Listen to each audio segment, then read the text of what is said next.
আসসালামু আলাইকুম viewers, village হাটে সবাইকে ওয়েলকাম। আপনাদের জন্য নিয়ে আসলাম টক ঝাল মিষ্টি জলপাইয়ের আচার।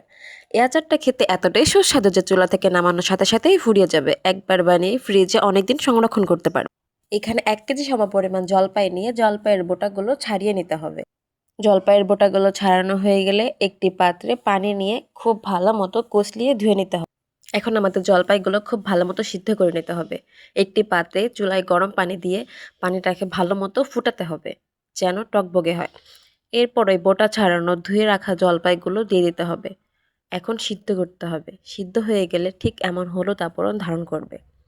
এবার আরেকটি পাত্রে সিদ্ধ জলপাইগুলো ভালো মতো ম্যাশ করে নিতে হবে। এখন এই আচারের জন্য কিছু শুকনো মশলা বানাতে হবে।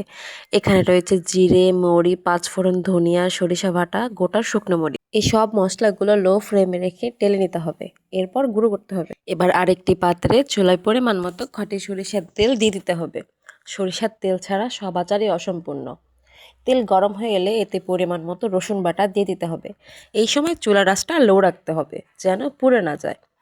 সরিষার তেলের মধ্যে এমন ফেনা হতে থাকবে, রসুনটা ভাজা হতে থাকবে। রসুনটা ভাজা হয়ে এলে এর মধ্যে ম্যাশ করা সেই সিদ্ধ জলপাইগুলো দিয়ে দিতে হবে। তারপর খুব ভালো মতো একটি কাঠি দিয়ে নাড়াচাড়া করতে হবে। জলপাইগুলোর মধ্যে পরিমাণ মতো লবণ, হলুদ গুঁড়ো, মরিচ গুঁড়ো দিয়ে দিতে হবে। আর হ্যাঁ, আমি কিন্তু এখানে ভাজা মশলাটা দিয়েছি, কিন্তু মিস হয়ে গেছে। এই পর্যায়ে খুব ভালো মতো ভেজে নিতে হবে, যেন সব মশলাগুলো এর মধ্যে মিক্সড হয়ে যায়।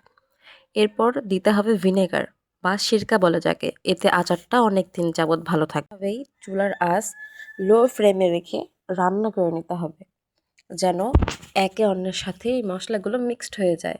দেখুন কি সুন্দর কালার হয়ে গিয়েছে। এভাবেই তৈরি হয়ে যাবে আমাদের টক ঝাল মিষ্টি জলপাইয়ের আচার। সাপোর্ট করবেন, লাইক, কমেন্ট, শেয়ার, ফলো দিয়ে পাশে থাকবেন। ধন্যবাদ।